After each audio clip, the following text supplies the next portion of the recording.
अस्सलाम वालेकुम, आदाब अर्ज़ है जी डियर लिसनर्स। कहिए जनाब, क्या हाल अहवाल हैं, कैसे हैं आप सब। तमाम नए पुराने सुनने वालों को खुशामदीद, और जो पहली बार चैनल पर तशरीफ़ लाए हैं और आप लोगों ने अगर चैनल को सब्सक्राइब नहीं किया तो प्लीज़ चैनल को सब्सक्राइब ज़रूर कर दीजिए। और आपको नावल सुनने का, अच्छे नावल सुनने का शौक़ है तो चैनल की प्लेलिस्ट सेक्शन को ज़रूर देखिएगा, विज़िट कीजिएगा। ढेर सारे अच्छे नावल जो हैं वो कंप्लीट अपलोड हैं, आप सुन सकते हैं और अपनी राय का इजहार भी कमेंट सेक्शन के ज़रिए कर सकते हैं। इसके अलावा अगर आपको चैनल बहुत ज़्यादा पसंद आ जाए तो प्लीज़ अपने दोस्त अहबाब के साथ भी ज़रूर शेयर कीजिएगा। और जनाब, बढ़ते हैं अब आज की एपिसोड की जानिब। इस नावल की फरमाइश हमसे की है सहर इकराम और तैमूर अहमद ने। नावल का नाम है अहद, मुसन्निफ़ा हैं सोफिया बट, और आज आप सुनेंगे इसी किस्सा नंबर 15। कुछ लड़कियां सांप और नेवले की लड़ाई देखने के लिए और कुछ मिट्टी के रंग बिरंगे बर्तन खरीदने के लिए बाहर ही रुक गईं, और बाकी उस शहर खमोशा में दाखिल हो गईं जो तारीख़ी, आलमी और सकाफ़ती विरसा है। मकली दुनिया के बड़े कब्रिस्तानों में से एक। पता नहीं जाए इबरत लोगों के लिए तफरीह का सामान क्यों बनने लगी थी। तस्वीरें बन रही थीं, शायद ओके, मगर हंसी मजाक ठट्ठा चल रहा, ये किसी तौर सही नहीं था। अलबत्ता ये मेहरबानी कि ज़्यादातर लड़कियों ने सर ढाँप लिए थे। कैसे कैसे लाजवाल किरदारों का मदफन है ये ज़मीन। हफ्सा ने बहादुर और शुजा सिपा सालार मुबारक खान का नाम पढ़ते हुए कहा, जिसे दुनिया दुल्हा दरिया खान के नाम से जानती थी। तहमीना मज़ारों के आर्किटेक्चर में खोई हुई थी। मोमिना को यहाँ से निकल जाने की जल्दी थी। हर तरफ कब्रें ही कब्रें, मज़ार ही मज़ार। उसे घबराहट हो रही थी। अमतल की अलबत्ता वो कैफियत नहीं थी जो आज से कुछ साल पहले थी, जब वो फैमिली ट्रिप पे मकली आई थी। तब उसे अपना आप भी मकली लगता था। अब नहीं, अब वो पुरहयात राहों की मुसाफिर थी। आज उसे कब्रों के बीच वहशत नहीं हो रही थी, मगर वो किसी सोच में डूबी लगती थी। यार, मैम से कहो अब केंचर चले ना, मुझे बोटिंग करनी है, मोमिना ने दुहाई दी। हाँ, और मुझे नूरी जाम तमाची के मज़ार पे भी जाना है, हफ्सा बोली। नूरी जाम तमाची की आखिरी आरामगाह झील के बीचों बीच बनी है। एक जमुना किनारे ताजमहल और एक केंझर के बीच नूरी का मज़ार। दोनों की बनावट का कोई मवाजना नहीं। एक दुनिया का महंगा तरीन और दूसरा सादा तरीन मकबरा, मगर दोनों के साथ मोहब्बत की अमर हो जाने वाली दास्तान जुड़ी हुई है। तुम घंटा भर से एक कब्रिस्तान में घूम रही हो, अभी भी तुम्हें मज़ार पे जाना है। मोमिना ने उसे घूरा। तुम क्या जानो लड़की, नूरी और जाम तमाची की मोहब्बत, एक हुक्मरान और एक मछेरन का इश्क। मुझे लव स्टोरीज़ में कोई इंटरेस्ट नहीं। उसने बेनियाजी से हाथ हिलाते हुए अमतल की तरफ देखा। तुम क्या सोच रही हो दुर्गा? वो चौंकी, जवाब कोई नहीं दिया। वो उन्हें क्या बताती कि वो क्या सोच रही है। कितने लोग हैं जो रोज़ आते हैं, सुबह शाम आते हैं और इन कब्रों पर दुआ मांगते हैं। मेरी कब्र पे भी कोई आया करेगा?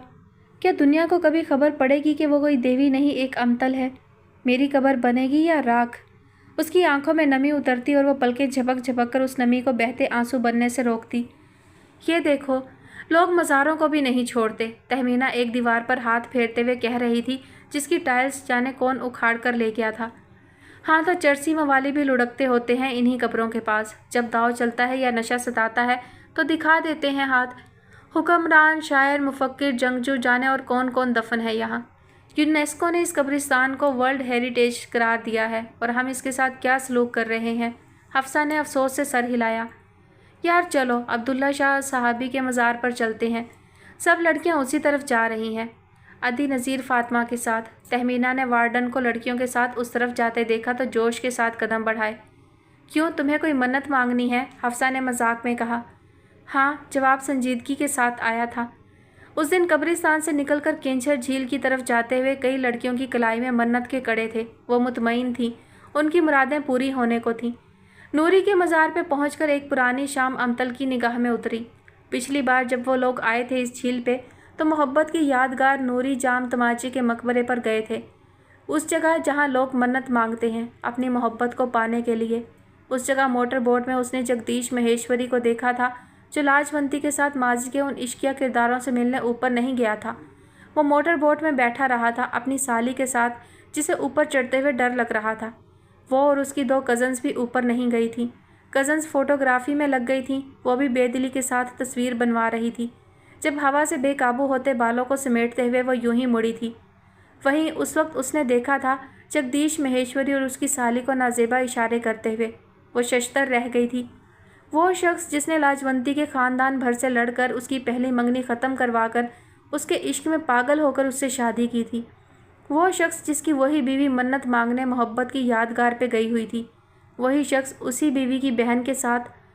بھاؤ اس کو کبھی اچھے نہیں لگے تھے، مگر اس پل اسے ان سے گھن آئی تھی، اور آج جب لاجونتی بہک رہی تھی، بھٹک رہی تھی، تو اسے اپنے بھاؤ کے لیے ہمدردی محسوس ہو رہی تھی۔ پتہ نہیں اسے لاجونتی اچھی نہ لگ رہی تھی یا بے وفائی۔ بت تو مسلمانوں نے بھی بنا لیے۔ اس کے ذہن میں پنڈت شیو مہاراج کی کہی گئی یہ بات کئی دن تک رہی۔ اسے تب سمجھ نہیں آئی تھی، مگر اب سمجھ آنے لگی تھی۔ وہ ششدر تھی، دکھی تھی۔ مکلی سے واپسی پہ اس کا دل بوچھل تھا، اور اب اس نے کئی اولیاء کے مزاروں کی ویڈیوز دیکھی تھی۔ اس نے دیکھا تھا کہ اللہ کے نیکوکاروں کو، اللہ کے چاہنے والوں کو بعد والوں نے کیا بنا ڈالا۔ قبر پہ سجدہ، اس کا رواں رواں کانپ اٹھا۔ اس نے کئی ایسی ویڈیوز دیکھی تھی جو یوٹیوب پہ موجود تھیں۔ اس نے لوگوں کو قبروں کو سجدہ کرتے پایا۔ کسی درگاہ، کسی مزار پر بیٹھے مجاور نے کسی کو ایک بار بھی اس عمل سے منع نہیں کیا۔ تو مسلمانوں کے بت پتھر کے صنم نہ تھے، ان کے بت قبروں میں پڑے مردے تھے، جن سے وہ منتیں مانگتے تھے، جن کے لیے انہیں گمان تھا کہ وہی ان کی ہر تکلیف دور کریں گے، وہی اولاد عطا کریں گے، وہی صحت دیں گے، وہی ہر بگڑی سنواریں گے۔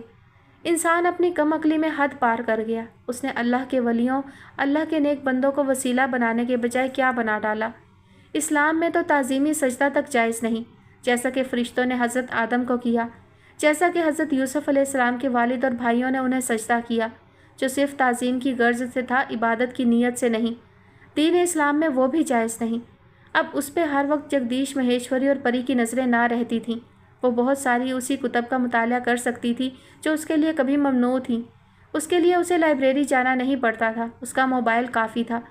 اس نے پڑھا تھا، کئی روایات اور احادیث ثابت کرتی ہیں کہ نبی کریم صلی اللہ علیہ وسلم نے قبروں کو سجدہ گاہ بنانے سے سختی سے منع فرمایا۔ حضرت عائشہ رضی اللہ عنہ فرماتی ہیں کہ نبی کریم صلی اللہ علیہ وسلم نے مرض الموت میں فرمایا، اللہ یہود و نصارہ پر لعنت کرے کہ انہوں نے اپنے انبیاء کی قبروں کو سجدہ گاہ بنا لیا تھا۔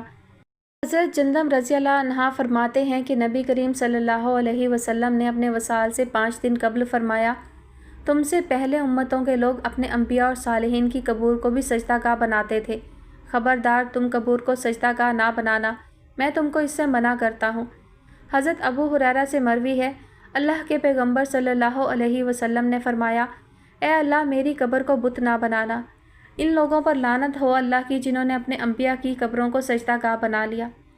ہمارے نبی صلی اللہ علیہ وسلم کس قدر فکر میں مبتلا تھے کہ ان کی امت گمراہ نہ ہو جائے۔ بار بار تاکید کی، نصیحت کی، اور امت کے کم عقل کیا کر رہے تھے؟ قبروں پہ سجدہ۔ اور کچھ دن بعد امتل کو پتہ چلا کہ صرف قبر کو بت نہ بنایا گیا تھا، یہاں تو زندہ پیروں، عاملوں، روحانی پیشواؤں کو سجدہ کیا جا رہا تھا۔ یہ اس دن کی بات ہے جب وہ مومنہ کو ڈھونڈتی ہوئی ٹی وی ہال میں آئی تھی۔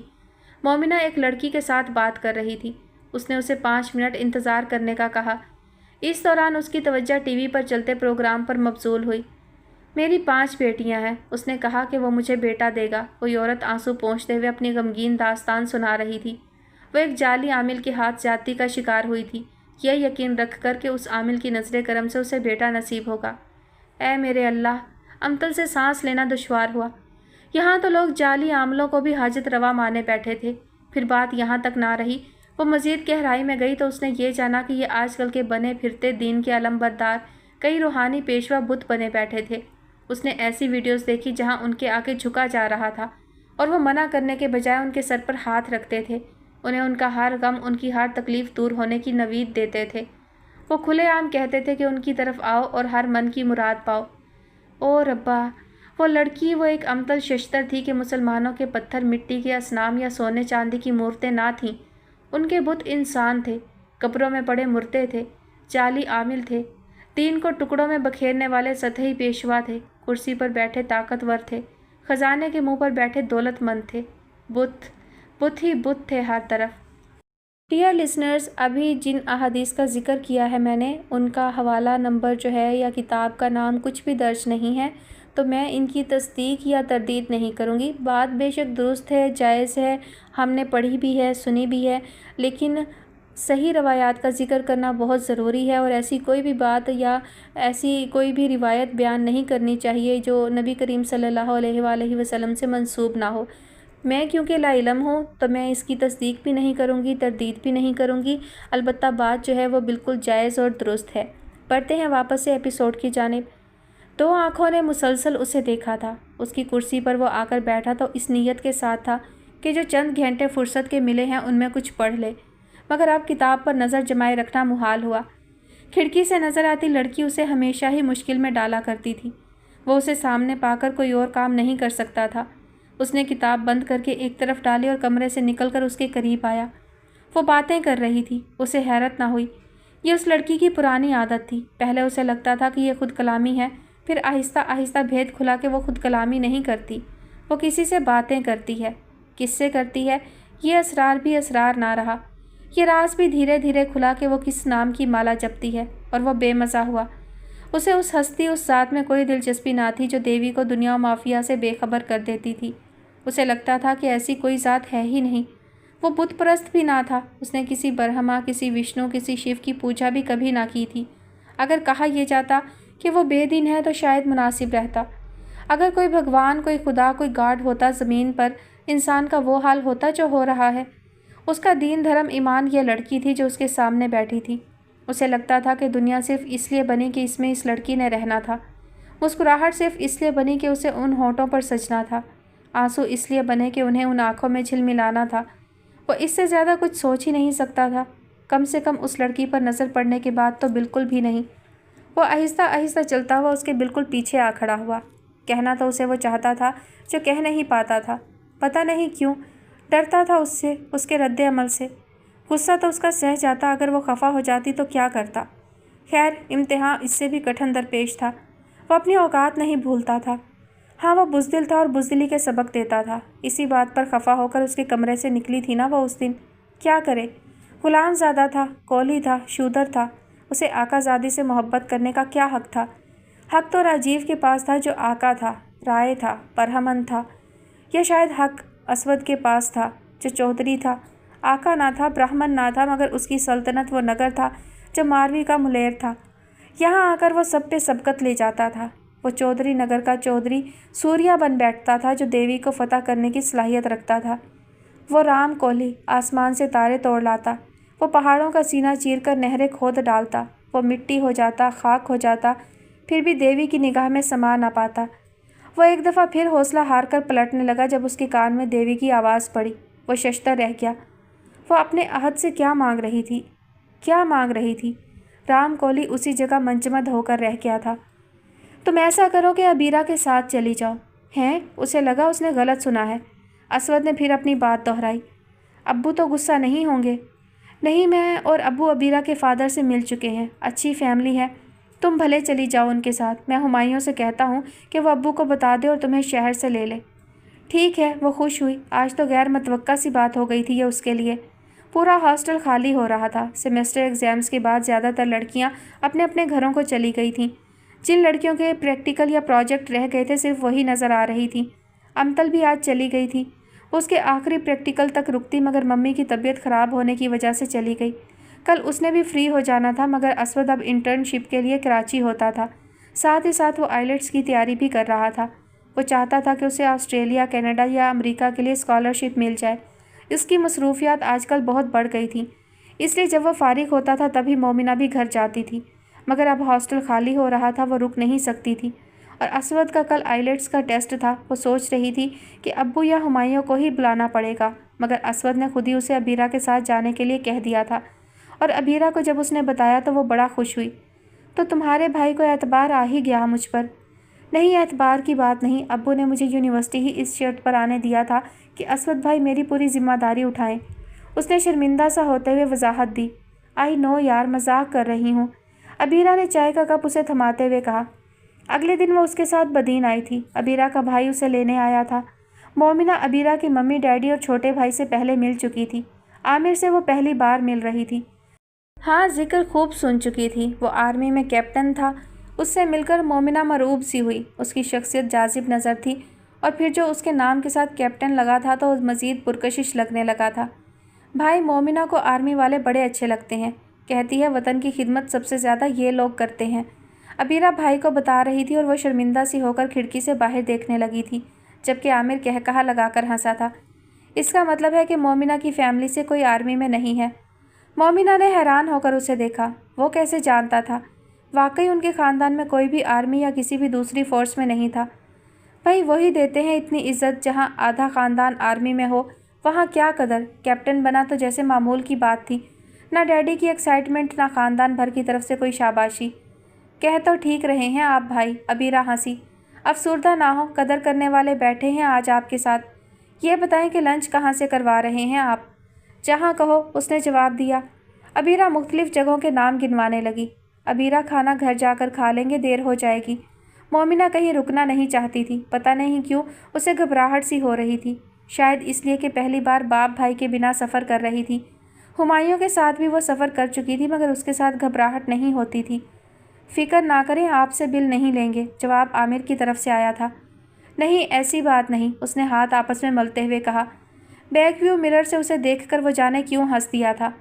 وہ لوگ چائنیز ریسٹورانٹ چلے آئے تھے۔ عبیرہ نے مینیو کارڈ اس کے سامنے رکھ کر اس کی رائے لی مگر اس نے کہہ دیا تھا کہ وہ لوگ اپنی مرضی سے آرڈر کر دیں، اور جب ان کی مرضی کی ڈشز سامنے آئیں تو ایک امتحان پیش آیا۔ جھینگے وہ کھاتی نہیں تھی، چکن چاؤمن کھانا امتحان تھا۔ ایسا نہیں تھا کہ وہ ایسی کسی جگہ پہلی بار آئی تھی۔ جب بھی حیدرآباد آنا ہوتا تھا یا یاسر کے پاس کراچی، باہر سے اور اچھی جگہ سے وہ کھانا کھاتے تھے، مگر ان کے ساتھ وہ جھجک محسوس نہیں کرتی تھی کیونکہ ان میں وہ ان جیسی تھی۔ ہاسٹل آنے کے بعد امتل اور دوسری لڑکیوں کے ساتھ بھی 2-3 بار ایسے ریسٹورانٹس میں جانا ہوا تھا مگر وہاں بے تکلفی تھی۔ کوئی لڑکی چھری استعمال کرتے ہوئے کانٹے میں پرو کر پیزا کھا رہی تھی تو کوئی سکون کے ساتھ ہاتھ سے پیزا کا ٹکڑا اٹھا کر کھانے لگتی۔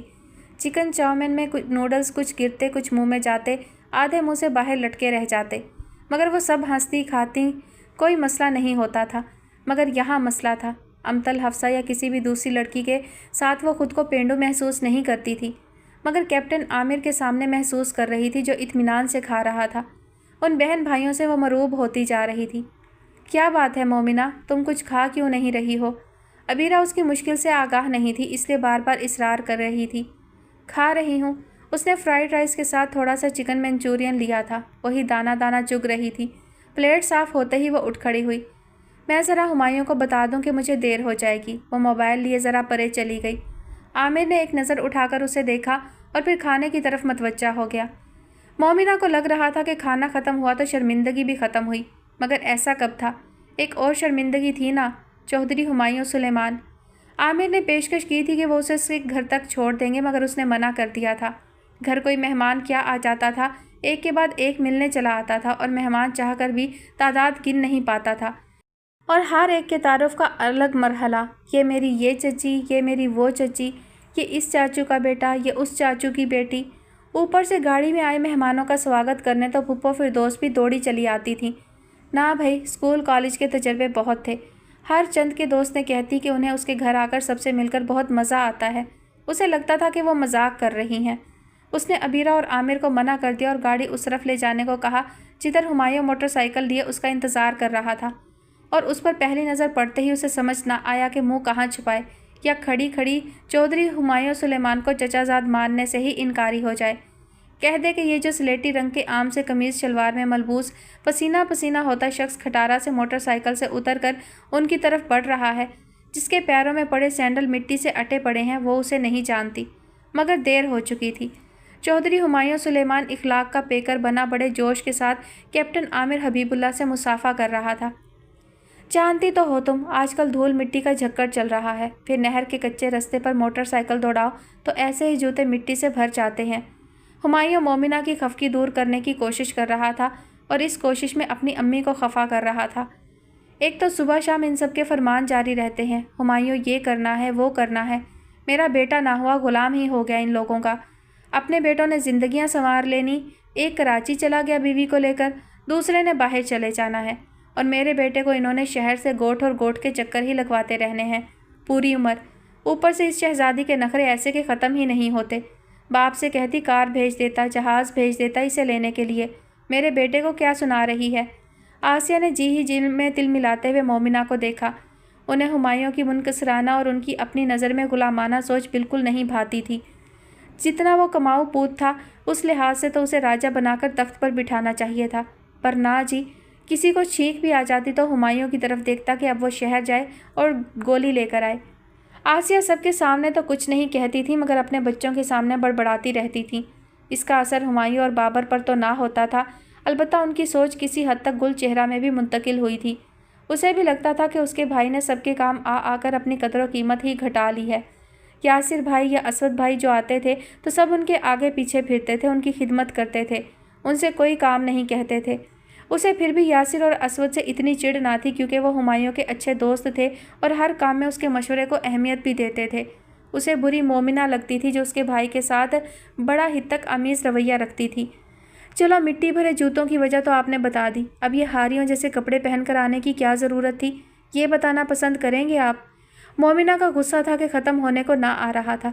कितनी इंसल्ट महसूस हो रही थी उसे अबीरा और उसके भाई के सामने, वो बयान नहीं कर सकती थी। चलो, आइंदा 2 दिन पहले बता देना, दर्जी से नया सूट सिलवा कर पहन कर आऊँगा। आइंदा मुझे लेने मत आना। मोमिना ने हाथ उठाकर इंतबाह की। 1-2 महीने तक गाड़ी ले रहा हूँ, फिर भी लेने ना आऊँ? उसने जैसे किसी बच्चे को लॉलीपॉप पेश किया। हैं भाई, आप गाड़ी ले रहे हैं? मोमिना ने तो कोई रद्द-ए-अमल ज़ाहिर ना किया, अलबत्ता गुल चेहरा इश्तियाक भरे लहजे में पूछने लगी। इंशाअल्लाह, हुमायूं ने लाडली बहन की आंखों में चमक देखकर दिल से कहा। रहने दो, ले ही ना ले तुम्हारा भाई गाड़ी। मोबाइल तो अभी तक ढंग का ले नहीं पाया और लेने चला गाड़ी। आसिम वाली बात और उसको अपना मोबाइल ऑफ़र करने के बाद भी कई बार वो उसे मोबाइल का ताना दे चुकी थी, मगर अब हुमायूं का दिल नहीं दुखता था। उसे मोमिना के आसिम से कहे गए वो जुमले याद आ जाते थे जो उसके लिए मान थे, मरहम थे, या शायद मोहब्बत थे। अमतल के भाई के हवाले से कहा गया उसका जुमला बहुत जल्दी उसके हाफ़ज़े से निकल गया था। वो मोमिना के लिए कोई भी रंजिश ज़्यादा देर दिल में नहीं रख सकता था। दूसरों के खर्चे पूरे हों तो मेरा बेटा अपने अरमान पूरे करे ना। कभी किसी की शादी आ जाती है, कभी किसी की फ़ीस आ जाती है, कभी किसी की ज़च्चगी आ जाती है। पहले रुबाब, अब ये बीबी। आसिया ने कुड़कर इरम की तरफ देखा जो फिर उम्मीद से थी, और तीनों बच्चों की तरह उस बच्चे ने भी बड़े ऑपरेशन के बाद दुनिया में आना था, और हर बार सुफियान मांगे ना मांगे बड़े भाई डॉक्टर की फ़ीस और अस्पताल के तमाम अखराजात की रकम उसके हाथ पे रख देते थे। मोमिना और आसिया में एक कदर मुश्तरक थी। दोनों को जॉइंट फैमिली सिस्टम पसंद नहीं था। मोमिना खुलकर इजहार करती थी और आसिया ऐसा ना कर सकती थी, क्योंकि उन्हें शोहर का डर था। जब कभी उन्होंने अलग होने की बात की, उनका गुस्सा देखा, कई कई दिन तक खफकी देखी। उन्हें गिला था कि उनके शोहर ने कभी उनके दिल का हाल जानने की कोशिश ना की, साथी ना बने, बस चौधरी बने रहे। बीवी की राय को कभी अहमियत ना दी, बीवी की ख्वाहिशात को कभी अहम ना जाना। उनके लिए भाई भाभियाँ ज़्यादा ख़ास थे, और अब उन्हें डर था कि औलाद भी उन पे ही ना चली जाए। गाड़ी वाली अमीर दोस्तें और उनके भाई साहब ने बड़ी आज़ादी दे दी है बेटी को। आसिया की बड़बड़ाहट गई थी हुमायूं के कान तक। गाड़ी हैदराबाद से जाम शोरू के रास्ते पर भाग रही थी और राबिया नसीम डायरी खोले उस पर तेज़ी के साथ नज़रें दौड़ा रही थी। घुंघराले बालों वाली वो बेनियाज सी लड़की किताबों में खोई रहती थी। बात कम ही करती थी, और अगर करती भी थी तो उसमें कपड़ों, जूतों, मेकअप, हेयर स्टाइल, फैशन की कोई बात नहीं होती थी। चूटियों के बिल के पास बैठकर वो आटे की चुटकी डालती थी, उनसे बातें करती थी। लड़कियों को वो अजीब लगती थी। कुछ को लगता कि मुख्तलिफ नज़र आने के लिए वो हमा वक्त किताब के साथ या अजीब हरकतें करती नज़र आती है। जो भी था, इस वक्त कार की पिछली नशिस्त पर उसके साथ बैठी लड़की सिंधु दरिया के पुल की रोशनियों को देखते हुए सोच रही थी कि अगर राबिया नसीम उसे ना मिलती तो वो पंडित शिव महाराज से कैसे मिलती, जो हर साल किसी पूजा में उसके घर आते थे और वह उनकी ज़ात से बेखबर थी। भाऊ के दोस्त पंडित शिव महाराज से वो यूँ कभी मुतारफ़ ना होती जिस तरह उस घुंघराले बालों वाली लड़की के ज़रिए हुई। पंडित शिव महाराज अजीब बंदे थे।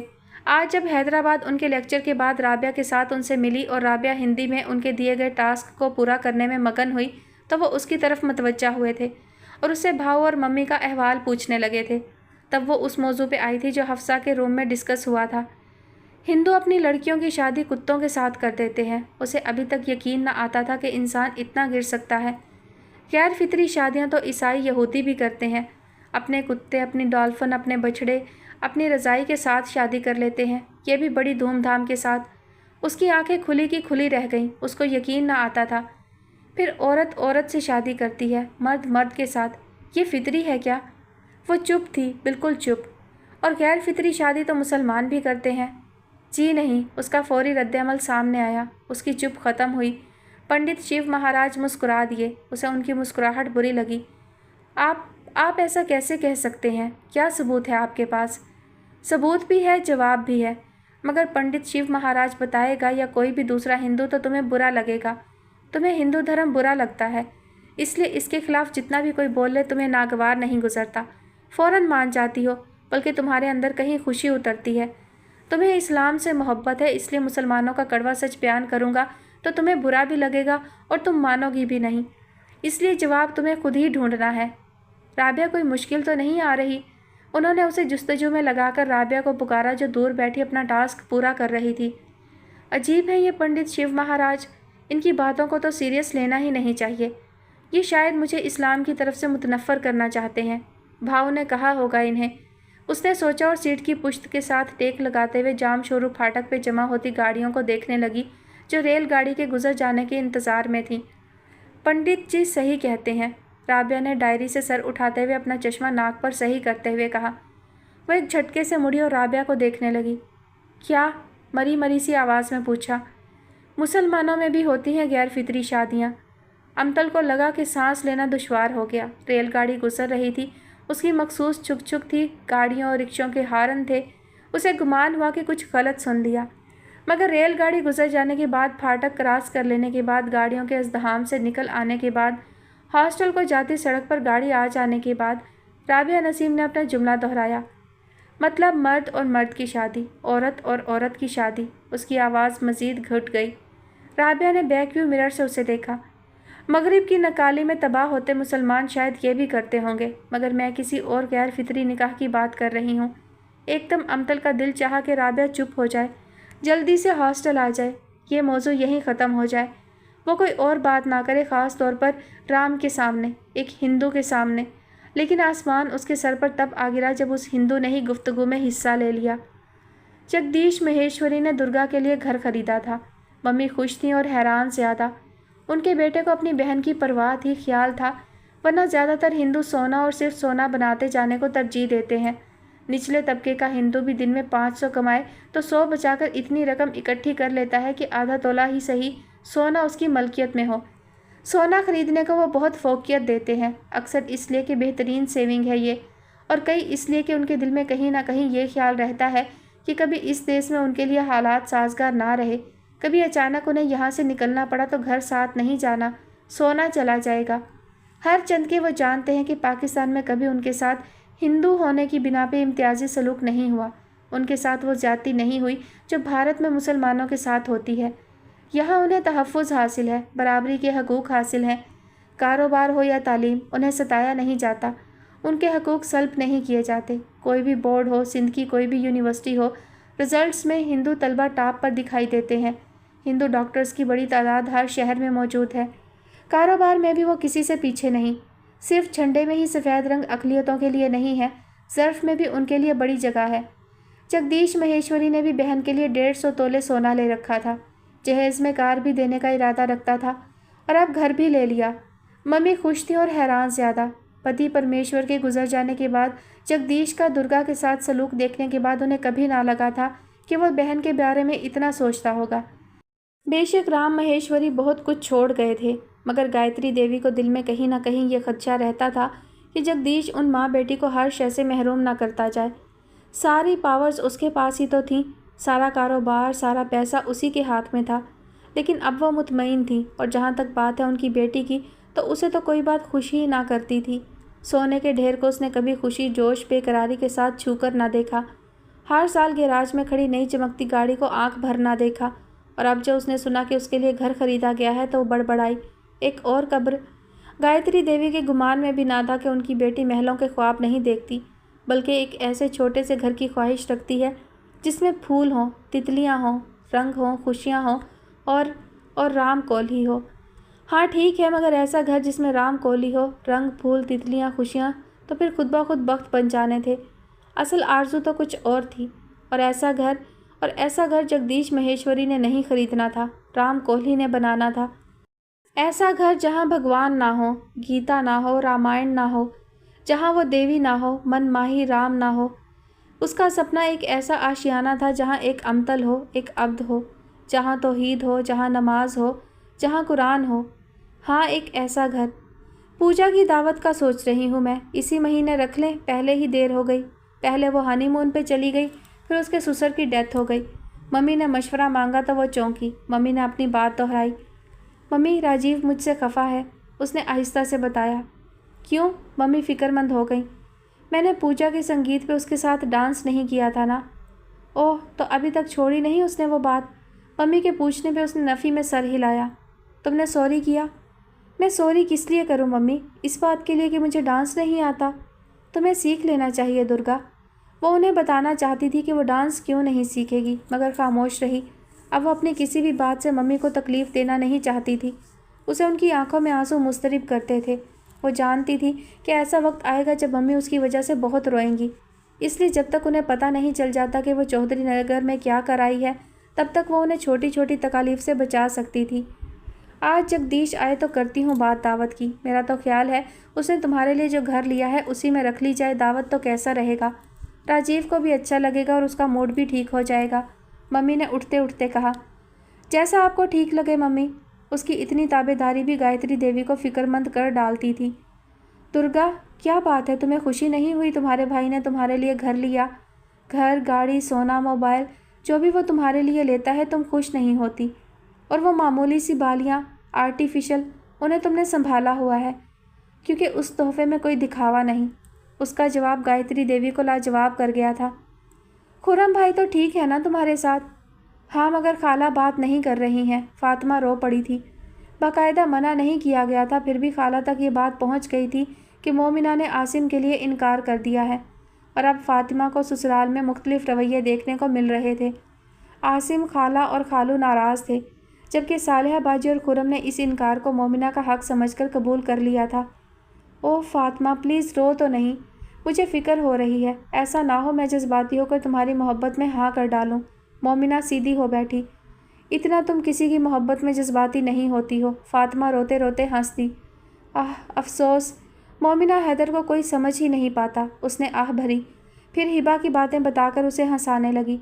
जब तक कॉल बंद हुई फातिमा किसी हद तक पुरसकून हो चुकी थी। मोमिना ने मोबाइल एक तरफ रखकर अभी किताब खोली ही थी कि बीप बजी। मोमिना, प्लीज़ एक कप चाय बनाकर लॉन में आ सकती हो? अबीरा का मैसेज था। एक कप क्यों, 2 कप क्यों नहीं? उसने टाइप करके भेजा। चलो 2 कप ही बना लो, अबीरा का जवाब आया था। गेस्ट? हाँ, उसका रिप्लाई आया।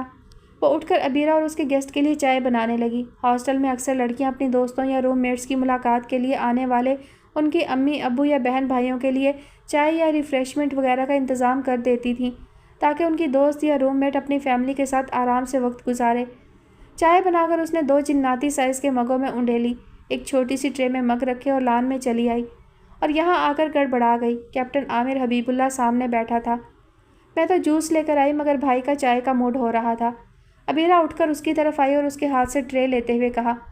वो वहाँ से पलट जाना चाहती थी, मगर मुश्किल यह थी कि आमिर उसे ही देख रहा था। वो उसके साथ 2.5 घंटे का सफ़र कर चुकी थी। अब आदाब ये कहते थे कि कम से कम सलाम तो किया ही जाए। आमिर ने खुशदिली के साथ उसके सलाम का जवाब दिया और चाय का घूंट भरा। तुम कहाँ जा रही हो? वो पलटने लगी जब अबीरा ने रोक लिया। रूम में। और ये चाय कौन पिएगा? ये तो मैंने तुम्हारे लिए बनाई है। भाई ने जो जूस नहीं लिया वो मैंने पिया है। अब फ़ौरन तो चाय पीने से रही, अब तुम पियो, बैठो यहाँ, अबीरा ने घास पर हाथ मारते हुए कहा। वो आलती पालती मारकर भाई के सामने बैठी हुई थी। आमिर भाई पी लेंगे, उसने ये कहकर वहाँ से हटना चाहा। मैं इंसान हूँ, जिन नहीं, आमिर ने हाथ में पकड़े कप का साइज़ देखते हुए कहा। बैठो ना यार। अबीरा के इसरार पर उसे बैठना पड़ा और चाय का कप भी पकड़ना पड़ा। वहाँ बैठना और चाय पीना इतना बड़ा मसला नहीं था। असल मसला तो ये था कि वो जिस हुलिये में थी उसी में उठकर आ गई थी। ध्यान फातिमा की तरफ था। कुछ भी था, वो बहन थी, उसकी परेशानी उसे मुस्तरिब कर रही थी। अगर उसे पता होता कि आगे आमिर बैठा होगा तो आईने में अपना जायज़ा लिए बिना हरगिज़ ना आती। उसने सोचा था दूर से इशारा करके या मैसेज करके अबीरा को बुलाएगी और ट्रे उसके हाथ में थमाकर चली आएगी, मगर मामला गड़बड़ हो गया था। आमिर और अबीरा के बीच उसी मौजू पे बात होने लगी थी जहाँ से उसके आने पे सिलसिला टूटा था। वो बहन भाई ज़्यादातर अंग्रेज़ी में बात करते थे। अंग्रेज़ी उसे भी आती थी, मगर इस ज़ुबान में बात नहीं कर पाती थी। एक आध जुमला कहकर रुक सी जाती। उनके बीच बैठकर उसे ख्वामखा का एहसास कमतरी होने लगा। अबीरा को दूर गेट के पास खड़ी उसकी क्लासमेट ने बुलाया तो वह एक्सक्यूज़ करके उठकर चली गई। आमिर की चाय ख़त्म हो चुकी थी, जबकि उसने अभी चंद घूंट ही लिए थे। उसके हाथों में हल्की सी जो लर्जिश थी, आमिर ने उसे महसूस कर लिया था और मुस्कुराया भी था। چائے بہت اچھی ہے، عامر کہہ رہا تھا۔ شکریہ۔ آپ کم بولتی ہیں یا میرے سامنے کم بولتی ہیں؟ اس نے اس لڑکی کو غور سے دیکھتے ہوئے پوچھا جو سفید پھولدار لباس میں چمک رہی تھی۔ نہیں نہیں، ایسی تو بات نہیں، اس نے ماتھے پر آئے بالوں کو پیچھے کرتے ہوئے مرتعش لہجے میں جواب دیا۔ کیسی بات نہیں؟ یعنی کم نہیں بولتی میں، مگر اب فرینڈ کے بھائی کے ساتھ کیا بات کروں؟ عامر نے اس کے جواب پر کہا لگایا، جبکہ وہ ہونٹ چباتے ہوئے دور کھڑی ابیرہ کو دیکھنے لگی جو ابھی آئی کہہ کر گئی تھی اور اب آنے کا نام نہیں لے رہی تھی۔ کیسے رکھ پائیں گے اتنی گرمی کے روزے؟ رمضان شروع ہونے سے پہلے سب نے سوچا تھا، مگر جب رمضان شروع ہوا تو بڑا مزہ آ رہا تھا۔ روزہ تو ایمان ہے، امتحان ہے۔ خود بخود بھوک بھی اچھی لگتی تھی، پیاس بھی۔ نکاحت پہ بھی دل شاد ہوتا ہے، تن من ہلکا پھلکا محسوس ہوتا ہے۔ چودھری نگر میں بھی رمضان کا استقبال ہمیشہ کی طرح بہت جوش اور چاہت کے ساتھ کیا گیا۔ سال بھر نماز میں سستی کرنے والے بھی چست ہو گئے۔ نماز، قرآن، روزہ، دیدہ پرور تھا یہ ماحول۔ اس دفعہ عروہ نے پہلا مکمل روزہ رکھا۔ سارا دن سب کی طرف سے بڑی توجہ ملی، وہ بڑی خوش تھی۔ تابو نے کہا تھا کہ روزہ پورا کرے گی تو ہار منگوائیں گے اس کے لیے۔ ماما نے بھی آج کسی بات پر ڈانٹا مارا نہیں تھا، بلکہ ہبہ اور ولی کو بھی تاکید کی تھی کہ بہن کو تنگ نہ کریں۔ آسیہ تامی کی آج کھانا بنانے کی باری تھی۔ انہوں نے کہا تھا کہ آج وہ اس کا پسندیدہ پلاؤ بنائیں گی۔ رفت تامی نے کباب کے لیے گوشت اور دال چولہے پر چڑھا بھی دیے تھے، اور ماں، وہ تو اس کے لیے پھولدار نیا جوڑا مشین رکھ کر سی رہی تھی۔ روزہ جو رکھتا ہے اس کو تو اللہ ثواب دیتا ہے نا، پھر آپ کیوں سی رہی ہیں اس کے کپڑے؟ یہ ہبہ سفیان تھی جو صبح سے اس کو ملنے والی اہمیت پر جیلس ہو رہی تھی۔ جو اچھا عمل کرتا ہے سب اس سے خوش ہوتے ہیں، رحیمہ احمد نے مسکرا کر جواب دیا۔ ہبہ مایوس ہو کر وہاں سے ہٹ گئی۔ آج عروہ کا ہی دن تھا، کل اسے بھی روزہ رکھنا ہی پڑے گا۔ عروہ کی خوشی دیدنی سہی، مگر عصر کے بعد سے بھوک پیاس لگنے لگی تو نیا سوٹ ہار بھول گئے، یاد رہے تو صرف ہبہ کے ہاتھ میں چپس۔ ماما میرے لیے افطاری میں چپس بھی بنانا، فوراً فرمائش کر ڈالی۔ ماں صدقے، میں بناؤں گی اپنی بیٹی کے لیے چپس۔ رفت جہاں نے اس کے سر پر ہاتھ پھیرا۔ تھوڑی دیر بعد ولی کے ہاتھ میں اسٹیل کا گلاس دیکھا جس کی بیرونی سطح بتا رہی تھی کہ اس میں ٹھنڈا پانی ہے۔ اسے لگا کہ دنیا کا سب سے مزیدار مشروب یہی ہے۔ اس نے سوچ لیا کہ بہت سارا پانی پینا ہے آج۔ دہی بڑے، فروٹ چاٹ اور پکوڑے تو گھر بنے تھے۔ ہمایوں اس کے لیے شہر سے نگٹس کا پیکٹ لایا تھا۔ میں یہ پہلے کھاؤں گی، یہ بعد میں، اپنے سامنے سجی پلیٹیں دیکھ دیکھ کر سوچ رہی تھی۔ اور جب روزہ افطار ہوا تو 1 کھجور 2 نگٹس کھا کر، شربت 1 گلاس پی کر پیٹ بھر گیا۔ مومنہ نے اس کی بہت سی تصویریں بنائیں۔ بابا، تایا، تائیوں، ہمایوں اور مومنہ باجی سے خرچی بھی ملی۔ ویسے تو اسے پھپھو فردوس پسند نہیں تھی، مگر آج انہوں نے 100 روپے دیے اور ڈانٹا بھی نہیں تو کچھ اچھی لگ رہی تھی۔ سب نے 500 دیے، صہیب کی دادی نے 100 دیا۔ عروہ صرف عمر میں بڑی تھی، ہبہ کو زیادہ پہچان تھی نوٹوں کی۔ صہیب دی دادی، نہ تیری کچھ نہیں لگتی میں، تیری ماں نے دسیا نہیں؟ مطلب صہیب کی دادی تمہاری کچھ نہیں لگتی میں، تمہاری ماں نے بتایا نہیں؟ جی ہاں، پھپھو فردوس بھی سیب ہی کہتی تھیں۔ باخدا یہ نام ان کی بہو نے رکھا تھا، مگر کیا کریں کہ ہے اس میں بھی تھا۔ پھپھو کہو بیٹا، ارم نے فوراً ہبہ کو آنکھیں دکھائیں۔ اچھا، سب نے 500 دیے، ہبہ کی پھپھو نے 100 دیا۔ جس بات کو پھپھو فردوس نے خوبصورتی سے ٹال دیا تھا، ہمایوں نے پھر وہیں سے پکڑا۔ سب ہنس پڑے۔ بس کروے، وڈا نوٹ دے کے نیانے بگاڑنے نے، مطلب بڑا نوٹ دے کر بچے بگاڑنے ہیں کیا؟ پھپھو فردوس نہ آتی تھی ایسے چکروں میں۔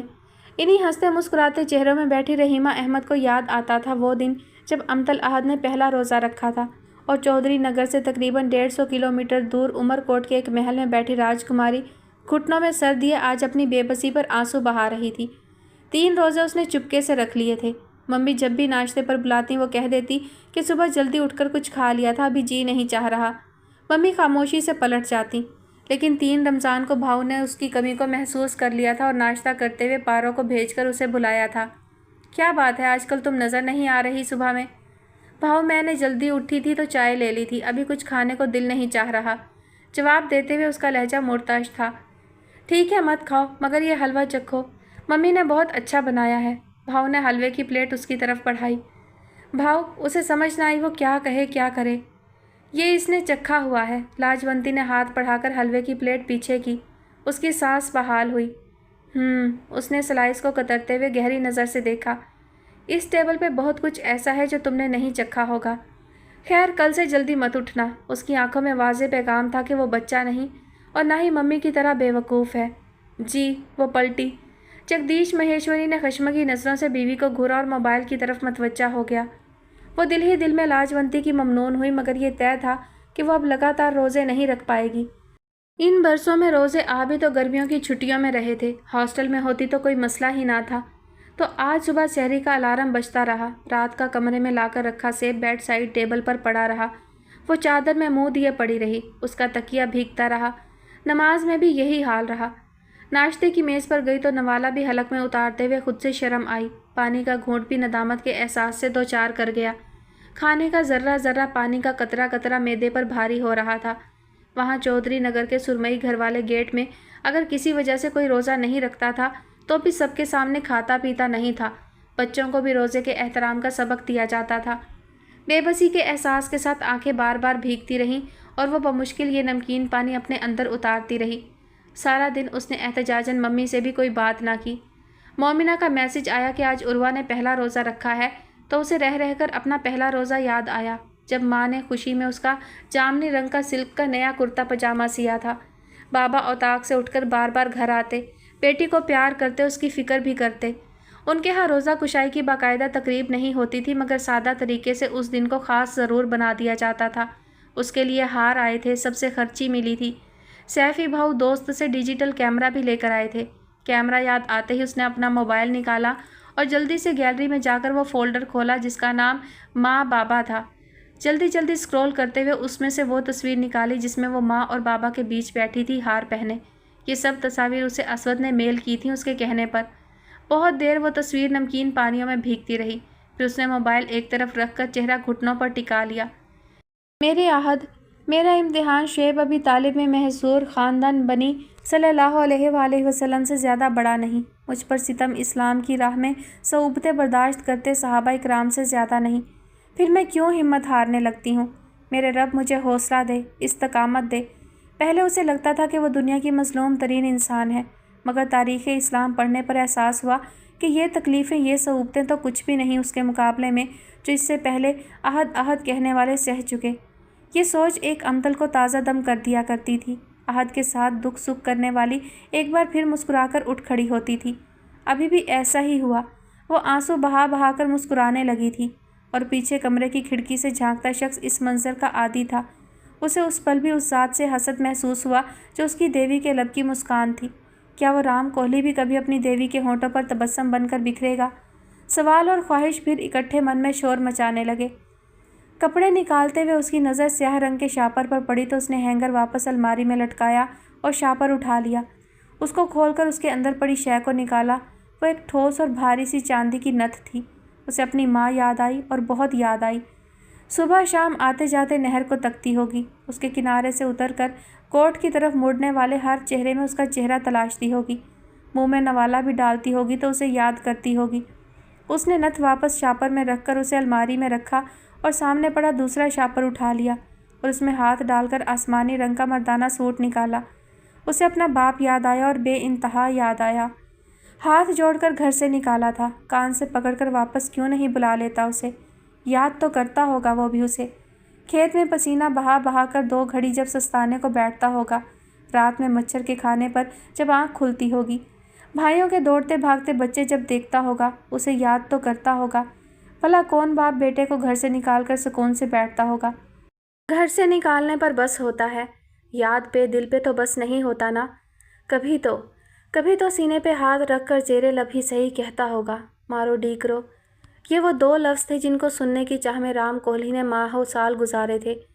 मुझे यकीन है आप मुझे बुलाएंगे, ज़रूर बुलाएंगे। उसने आसमानी रंग के सूट पर मुलायमत से उंगलियां फेरते हुए बाप को दिल ही दिल में मुखातिब किया। हाँ, उसे उम्मीद थी कि एक दिन लालू मलक बदरी के अहकामात वापस ले लेगा और उसे बुलाएगा, सीने से लगाएगा और कहेगा, तू तो सच में कावड़ कर गया रे रामू। मैंने कोई हमेश के लिए घर से थोड़ी निकाला था। एक तो राम कोहली ख्वाब बहुत देखता था और ये वो ख्वाब था जिसकी ताबीर एक चमत्कार थी और राम कोहली को उस एक चमत्कार के होने का मुकम्मल यकीन था। और फिर 2 दिन बाद शाम के 5 बजे जब वो फैक्ट्री में जगदीश महेश्वरी के साथ खड़ा था, उस वक्त सावन की आने वाली काल ने राम कोहली को जता दिया था कि चमत्कार हो गया था। उसके बाप ने उसे बुला लिया था। चलो अच्छा हुआ मर गया, जी कर कौन सा कमाल कर रहा था। जगदीश महेश्वरी ने कहा और स्याह चश्मा लगाते हुए आगे बढ़ गया। फिर चंद कदम बाद रुका और मुड़े बगैर बोला, उसके होने ना होने से तुम्हें क्या फ़र्क पड़ता था भला? फिर भी लगता है तुम शौक मनाने के चक्कर में हो। मर्जी तुम्हारी, बसों के धक्के ना खाना, गाड़ी ले जाना। लालू कोहली मर गया। जब पेट्रोल डीजल महंगा हो और इंसान सस्ता, तो ट्रैक्टर को हवेली के अहाते में बंद करके खड़ा कर देना और इंसान जाति को हल में बैल की जगह जोत देना अक्लमंदी होता है। और साईं सिबगतुल्ला बड़ा ही अक्लमंद था। क्या हुआ जो लालू 3 दिन से बुखार में फुनक रहा था? क्या दुनिया में कभी किसी को तप नहीं चढ़ी? क्या हुआ जो उस शिद्दत की गर्मी में कड़कती धूप उसके दिमाग, बीमार जिस्म और बूढ़ी हड्डियों में घुसी जा रही थी? दुनिया के किसी और खित्ते में क्या दर्जा हरारत इस हद तक ना जाता था? वहाँ की बासी मफलूज होकर पड़ जाते थे क्या? साईं सिबगतुल्ला का हुक्म था कि सेम पार वाली बन्नी पर हल वो चलाए। उस मिट्टी को अपनी जवानी, अपनी पूरी तवानाई, अपना पसीना देने के बाद आज 8 घंटे मुसलसल हल चलाकर उसने अपनी जान भी दे डाली। मालिकों को उसकी मौत की खबर मिली तो नए पुराने रजिस्टर खोलकर उसका खाता खंगाला गया। सारा हिसाब तैयार करके उसके बेटे की शहर से आमद का इंतज़ार किया जाने लगा। कमाल मेहरबानी ये थी कि उसकी आखिरी रसूमात पे होने वाले खर्चे को रजिस्टर पर ना चढ़ाया गया था। रमज़ान चल रहा था, सदके खैरात का महीना था। माँ, आपको पता है लड़कियों को मालूम होता है कि आलू किस भाव चल रहे हैं, आटे का रेट क्या है, टमाटर कितने रुपए किलो हैं, और जब वो आपस में डिस्कस करती हैं तो मुझे अजीब सा लगता है। मोमिना अफ्तार के लिए बर्तन सेट करते हुए कह रही थी, और तब मैं शुक्र करती हूँ कि हम कभी इस फिक्र से नहीं गुजरे। अल्लाह ने हमें कितना नवाजा है ना माँ। रमज़ान में लोग कितने नेक हो जाते हैं ना माँ। हुमायूं ने उसी के लहजे में कहते हुए शरबत का जग उठाया और ताक पे जितने बंदे थे उसी हिसाब से ग्लास भी ट्रे में रखे। रहीमा अहमद मुस्कुरा दी। इससे पहले कि मोमिना कोई जवाब देती उसे बीप सुनाई दी। उसने स्लेब पर रखा अपना मोबाइल उठाकर देखा। स्क्रीन पे चमकता नाम देखकर उसके चेहरे का रंग बदला था। गुल, ये प्लेटें रखो बाहर दस्तरखान पे, मैं आती हूँ। वो गुल चेहरा को समझाते हुए बाहर निकल गई। अपने कमरे में आकर उसने मैसेज खोला, ईद पे आऊँगा, इससे पहले अच्छा जवाब सुनना चाहता हूँ। उसके हाथों में कपकपाहट उतर आई थी। आजकल वो मुश्किल में थी। आसिम का रिश्ता आया था, उसने मना कर दिया था। इनकार के अलावा और कोई जवाब हो ही नहीं सकता था आसिम के लिए। मगर कैप्टन आमिर हबीबुल्ला को मना नहीं कर सकी थी अभी तक वो। क्या इनकार के अलावा जवाब कुछ और हो सकता था? मोमिना आपी, तामी कह रही हैं पकोड़े तलने। उर्वा ने कमरे में आकर कहा तो उसने जल्दी से मोबाइल की स्क्रीन ऑफ की। उसकी हथेलियों में नमी उतर आई थी। पकोड़े तो चाची बनाती हैं ना? हाँ, मगर मेरी मामा की तबीयत ठीक नहीं। अच्छा, मैं आती हूँ। उर्वा के चले जाने के बाद उसने फिर आमिर का मैसेज बॉक्स खोला। सुनहरी आंखों वाली लड़की, तुमसे बहुत सी बातें करना चाहता हूँ और इसके लिए ज़रूरी है कि मैं सिर्फ तुम्हारी फ्रेंड का भाई ना रहूँ। क्या ख्याल है, ज़िंदगी का साथी बना जाए? उसका पहला पैगाम ही जानलेवा था। वो सीधा अबीरा के पास आई थी। तुमने मेरा सेल नंबर अपने भाई को दिया? उसके लहजे में खफकी थी। कभी ना देती अगर मुझे लगता कि मेरा भाई तुम्हारे लिए सीरियस नहीं। अबीरा, उसका चेहरा सुर्ख हो रहा था। प्लीज़ मोमिना, सोच कर जवाब देना, जल्दबाजी नहीं करना, अबीरा ने उसका हाथ दबाते हुए कहा था। और अब तक वो सोच ही रही थी। उसने आमिर को इनकार किया था, ना ही हाँ की थी। एक काम कहो, वो भी नहीं करती ये लड़की, इंतज़ार करती रहती है कि कोई और ही आकर कर दे। अम्मी किचन में पकोड़े तलने खड़ी भी हो गई थी। आ रही हो ना अम्मी? वो मोबाइल पलंग पर रखकर जल्दी से कमरे से निकली। जब अजान हो जाएगी तब आना। अम्मियों की घड़ी पूरा घंटा आगे ही रहती है, आप जानते हैं ना। लालू कोहली मर गया। राम कोहली ने उसे कब्र में बिठाया और उसके माथे पर बोसा दिया। कुछ आंसू लालू की झोली में जा गिरे थे। उसने शहर से आए पंडित की हिदायत पर लालू की झोली में नारियल रखा और कब्र से बाहर निकल आया। पंडित जी ने कुछ पढ़ना शुरू कर दिया था और बाकी लोग उसकी कब्र के अतराफ खड़े होकर लालू की झोली और कब्र में सिक्के फेंकने लगे थे। ये लालू का ज़ादे राह था। आपका एक बोसा पाने की ख्वाहिश में, आपके सीने से एक दफ़ा लग जाने की तमन्ना में, आपके मुँह से एक बार मारो डीकरो सुन लेने की हसरत में रामू जलता रहा। और आप चल दिए, मुझे और अम्मा को छोड़कर चल दिए। अम्मा की नथ उतर गई और मेरे सर से हाथ उठ गया, वो हाथ जो कभी मेरे सर पे था ही नहीं। रामू सिक्के फेंक रहा था और अपने आंसू पोंछ रहा था। जाने किस चीज़ की सजा दी सारी उम्र आपने मुझे और खुद को। नफ़रत की आग में खुद भी जलते रहे, मुझे भी जलाते रहे। वो लालू की कब्र पे मिट्टी फेंक रहा था। वो शख्स मिट्टी तले जा रहा था जिसने कभी उस पर प्यार की निगाह ना की, मगर रामू उससे बहुत प्यार करता था। ایک بار تو مجھے اپنا لیتے۔ شکووں اور حسرتوں کا کوئی انت نہ تھا۔ گنگا کی نت اتر گئی، چوڑیاں اتر گئیں، سفید بالوں والی مانگ سونی ہو گئی۔ رامو نے دیکھا تو اپنی ماں ہی کو پہچان نہ پایا۔ من بھر کی نت جو وہ پہنتی تھی آج اتر گئی تھی۔ اس نے دیکھا اس نت کے بنا تو اس کی ماں بڑی اجڑی اجڑی سی لگتی تھی، لاش سی لگتی تھی۔ وہ اس کی طرف زیادہ دیر دیکھ نہ پایا۔ وہ اسے بتا نہ پایا کہ وہ بھی لایا تھا اس کے لیے ایک نت۔ ہاں، اسے امید تھی کہ ایک دن لالو ملک بدری کے احکامات واپس لے لے گا اور اسے بلائے گا، سینے سے لگائے گا اور کہے گا، تو سچ میں کاوڑ کر گیا رے رامو، میں نے کوئی ہمیش کے لیے گھر سے تھوڑی نکالا تھا۔ ایک تو رام کولی خواب بہت دیکھتا تھا اور ہمیش خواب ہی دیکھتا رہ گیا، اور لالو خود ہمیش کے لیے اس دنیا سے ہی چلا گیا۔ اماں، بابا نے کبھی یاد کیا مجھے؟ وہ سوال جو وہ اکثر پوچھا کرتا تھا اور جواب میں اماں کی چپ ملتی تھی، آج بھی ایک آہ کے ساتھ چپ ہی ملی۔ وہ جو آخر میں سب کچھ ٹھیک ہو جاتا ہے اور سب ہنسی خوشی رہنے لگتے ہیں، کیا صرف کہانیوں میں ہوتا ہے؟ اس کے لیے تو کچھ ٹھیک نہ ہوا۔ اس کا باپ اس سے نفرت کرتا رہا اور نفرت کرتا ہی مر گیا۔ رام کولی اس وقت اتنی تکلیف میں تھا کہ لگتا تھا اس کے دماغ کی رگیں پھٹ جائیں گی، اور وہ بھی پہلو میں باپ کے جا سوئے گا۔ بیٹے کی صورت دیکھ کر گنگا کا جی چاہا کہ وہ کوئی جھوٹی موٹی کہانی نہیں تو ایک جملہ ہی، نہیں تو کوئی ایک لفظ ہی ایسا کہہ دے کہ اس کے بیٹے کے زخموں پر مرہم لگ جائے، مگر جھوٹ تو وہ کبھی بول نہ پائی تھی۔ جھوٹ بول پاتی تو آج سے 22 برس پہلے بول دیتی۔ اس کے بیٹے کے نصیب میں یہ محرومی، یہ حسرت تو نہ ہوتی جو اس وقت اس کے چہرے پر رقم تھی۔ رام کا موبائل بچا تو اس کی نگاہ ماں کے چہرے سے ہٹ کر موبائل کی اسکرین کی طرف گئی جہاں دیوی کا نام جگمگا رہا تھا۔ وہ اٹھ کر کوٹھی سے باہر نکل آیا۔ رام، وہ اس کی آواز سنتے ہی بولی اور پھر چپ ہو گئی، جیسے اسے سمجھ نہ آ رہی ہو کہ آگے کیا بات کرنی ہے۔ مجھے بعد میں ممی سے پتہ چلا، تم جانے سے پہلے بتا دیتے تو میں تمہارے ساتھ جاتی۔ وہ اکثر ایسی باتیں کرتی تھی جن پر جگدیش مہیشوری کی بہن عمل نہیں کر سکتی تھی۔ ایک تلخ سی مسکراہٹ رام کے ہونٹوں پر آئی اور فوراً دم توڑ گئی۔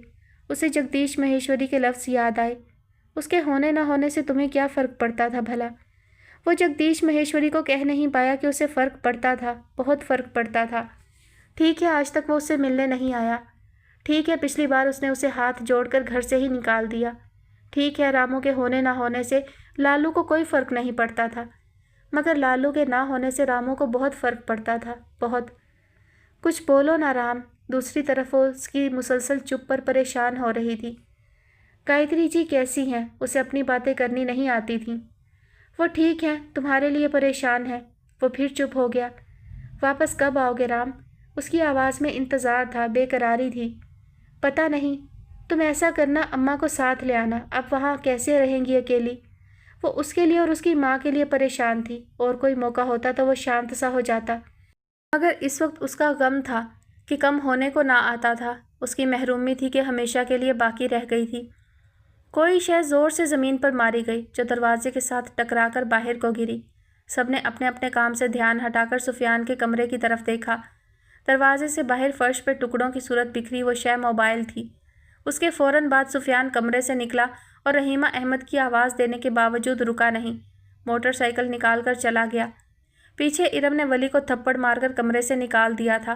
وہ روتا ہوا باہر کو آ رہا تھا۔ ارم نے زور سے اپنے کمرے کا دروازہ بند کر لیا۔ روتے ہوئے ولی کو ہمایوں اٹھا کر باہر لے گیا۔ رحیمہ احمد نے دکھ کے ساتھ سارا منظر دیکھا۔ آج دوسرا دن تھا، سفیان بغیر ناشتہ کیے گھر سے نکلا تھا۔ یہ ان کے لیے تکلیف دہ تھا۔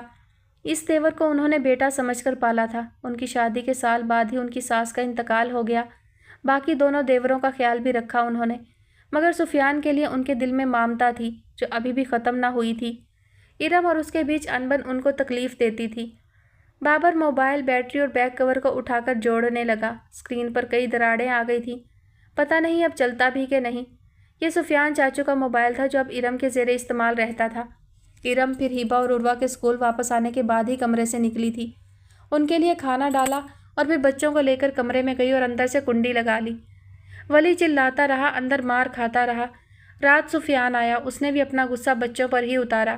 رحیمہ احمد کے لیے برداشت سے باہر ہوا تو گل چہرہ کو بھیج کر سفیان کو اپنے کمرے میں بلوایا۔ اس کی ماں اور بہنیں ہیں سارے فساد کی جڑ، وہ بھرا بیٹھا تھا۔ رحیمہ احمد کچھ دیر کے لیے خاموش ہوئی۔ ارم کی ماں واقعی ایک کم عقل عورت تھی۔ وہ بیٹیوں کو بسانے والے کام نہیں کرتی تھی، انہیں سمجھاتی تھی کہ شوہر پہ قابو کیسے پانا ہے۔ اس کی نظر میں اس کے گھر والوں کو کیسے گرانا ہے۔ جب سفیان نے ارم کے لیے خواہش ظاہر کی تھی تب بھی رحیمہ احمد کو سارے تحفظات اس کی ماں سے تھے۔ ارم اچھی لڑکی تھی، دل کی بری نہ تھی، مگر کم عقلی یہ کرتی تھی کہ چھوٹی چھوٹی بات بھی ماں اور بہنوں کو بتاتی تھی۔ یہی عادت سفیان کو اس سے متنفر کر رہی تھی۔ ارم پچھلے ہفتے سے نواب شاہ چلنے کے لیے کہہ رہی تھی اور وہ منع کر رہا تھا۔ ایک تو اس کی چھٹی نہیں تھی، دوسرا بچیوں کا اسکول بھی تو تھا، مگر ارم کو صرف یہ نظر آ رہا تھا کہ اس کی بہنیں میکہ میں اکٹھی ہوئی ہیں، اس کا جانا بھی ضروری ہے۔ اس کا تو صرف موڈ خراب ہوا تھا، مگر سفیان کا دماغ کھول اٹھا تھا جب اس نے صبح موبائل اٹھا کر ولی کو پوئم لگا کر دینی چاہی۔ تبھی ارم کی بہن کا میسج آیا تھا، سیفی کوئی خدا ہے کہ جو کہے گا وہی ہوگا، تم نے اس کی مان کر اس کا دماغ خراب کیا ہوا ہے۔ اور واقعی اس وقت چودھری سفیان یعقوب کا دماغ خراب ہو گیا۔ اس نے سارے میسج پڑھ کر سیاق و سباق تلاشنا چاہا۔ ارم شاید ساتھ ساتھ میسج ڈیلیٹ کر دیتی تھی، مگر آخری والا کسی بھی وجہ سے نہ کر پائی تھی، جس میں اس نے اپنی بڑی بہن کو بتایا ہوا تھا کہ سیفی اسے نواب شاہ لے کر نہیں آ رہا، نہ ہی اسے اور بچوں کو اکیلا بھیج رہا ہے۔ اب آپ ہی بتائیں بھابھی، یہ پڑھ کر میرا دماغ کھولنا تھا کہ نہیں؟ میں سمجھاؤں گی ارم کو۔ کیا سمجھائیں گی بھابھی؟ اس کا دماغ چھوٹا ہے، اس کی عقل میں صرف اپنی ماں اور بہنوں کی باتیں سماتی ہیں۔ اس کی ماں اور بہنوں کے ساتھ تمہارا رشتہ ہے سفیان۔ رحیمہ احمد کو اس کا لہجہ اور الفاظ ناگوار گزرے۔ اسی بات کا تو رونا ہے بھابھی، جب آپ نے مجھے سمجھانا چاہا تھا تب مجھے سمجھ نہ آتی تھی۔ مجھے لگتا تھا کہ ارم کی ماں کے ساتھ نہیں، مجھے ارم کے ساتھ زندگی گزارنی ہے۔ وہ اچھی ہے، معصوم ہے۔ مجھے کیا معلوم تھا وہ بے وقوف بھی ہے۔ وہ بری طرح جھنجھلایا ہوا تھا۔ رحیمہ احمد چپ ہو رہیں۔ وہ جانتی تھی کہ ماؤں کی شہ بچیوں کے گھر خراب کرتی ہے۔ پھر یہاں معاملہ اس لیے اتنا گمبھیر ہوا کہ ارم کی بڑی بہن بھی معاملے کو سنوارنے کے بجائے بگاڑنے والی تھی۔ دیکھا جائے تو بظاہر کوئی بڑی وجہ نہ تھی، مگر سفیان اور ارم کے بیچ خلیج سی آ گئی تھی۔ چھوٹی چھوٹی باتیں بڑی بن رہی تھیں۔ چل میرا ویر، میرے کہنے پہ ایک بار اسے لے جا نواب شاہ۔ لے جاتا، مگر مجھے پتہ ہے اس کی ماں نے عدالت لگا کر بیٹھ جانا ہے۔ نہیں ہوگا ایسا، میں ارم کو سمجھاؤں گی۔ اس کو کیا سمجھائیں گی؟ اس کو عادت ہے میری شکایتیں لگانے کی۔ ابھی اس کا بس نہیں چلتا پوڑی چڑھ کے چھت پہ جائے اور سارے کا سارا بیلنس میری برائیوں میں مکا دے۔ اچھا میرا ویر، دل برا نہیں کرتے، برائی کرتی ہے تو اچھائی بھی تو کرتی ہے۔ تمہارا اور تمہارے بچوں کا خیال رکھتی ہے۔ کھانا تمہیں وقت پہ ملتا ہے، کپڑے وقت پر استری ملتے ہیں، جوتے پالش ملتے ہیں۔ کون سا احسان کرتی ہے؟ وہ بڑبڑایا، مگر اتنا تھا کہ جب رحیمہ احمد کے کمرے سے نکلا وہ اس بات پہ راضی ہو چکا تھا کہ ارم اور بچوں کو نماز جمعہ ادا کرنے کے بعد لے جائے گا نواب شاہ۔ شام کو رحیمہ احمد نے ارم کو اپنے پاس بٹھا کر اسے سمجھانا چاہا تھا۔ رو رو کر اس نے آنکھیں سجا رکھی تھیں۔ اس کے پاس بھی شکایتوں کا انبار تھا۔ اس کو تو ویسے ہی میری امی اور بہنوں کے ساتھ دشمنی ہے، کوئی چاہتا ہے میں ان کے ساتھ بات بھی نہ کروں، ہاتھ تعلق ختم کر لوں ان سے۔ نہیں، وہ یہ نہیں چاہتا، وہ یہ چاہتا ہے کہ تم ہر چھوٹی چھوٹی بات ان کو نہ بتایا کرو۔ یہ اس کی جائز بات ہے۔ آپ کو تو اس کی ہر بات جائز لگتی ہے، پھر آپ ہی بتائیں، ان کو نہ بتاؤں تو کس کو بتاؤں؟ اور کون ہے میری سننے والا؟ لڑکیوں کو لگتا ہے کہ سسرال میں ان کی کوئی سننے والا نہیں ہوتا۔ ہاں تو صحیح ہی لگتا ہے نا پھر۔ سسرال میں جس سے بھی بات شیئر کرو غلطی بہو بھابھی کی نکلتی ہے۔ اپنا بیٹا بھائی تو دودھ کا دھلا ہوتا ہے نا۔ نہیں ارم، ہمیشہ ایسا نہیں ہوتا۔ ایسا ہی ہوتا ہے بھابھی۔ ارم کہاں ماننے کو تیار تھی۔ اچھا آج کیا معاملہ ہوا تھا تم خود بتاؤ۔ اتنے دن سے کہہ رہی ہوں بہنیں اکٹھی ہوئی ہیں امی کے گھر، مجھے بھی لے چلے، لے کر تو کیا جانا، الٹا میرا موبائل توڑ دیا۔ لے جائے گا وہ تمہیں اور بچوں کو نواب شاہ۔ رحیمہ احمد نے موبائل کیوں توڑا اس وجہ کو ڈسکس کرنا اس وقت مناسب نہیں سمجھا۔ ہیں، سچ بتائیں؟ رحیمہ احمد نے مسکرا کر اسے سر اثبات میں ہلایا۔ آپ نے منایا اسے؟ ہاں، لیکن میں چاہتی ہوں کہ تم ایسی ہو جاؤ ارم کہ وہ تمہاری ماں نہ کرے، تم دونوں کو اپنی بات منوانے کے لیے، سمجھانے کے لیے کسی تیسرے کی ضرورت نہ پڑے۔ بھابھی وہ سیفی ہے نا؟ ارم پھر سے شروع ہو گئی، مگر اتنا تھا کہ موڈ بدل چکا تھا۔ رحیمہ احمد کے کمرے سے نکلنے تک چہرے پر مسکراہٹ بھی آ چکی تھی۔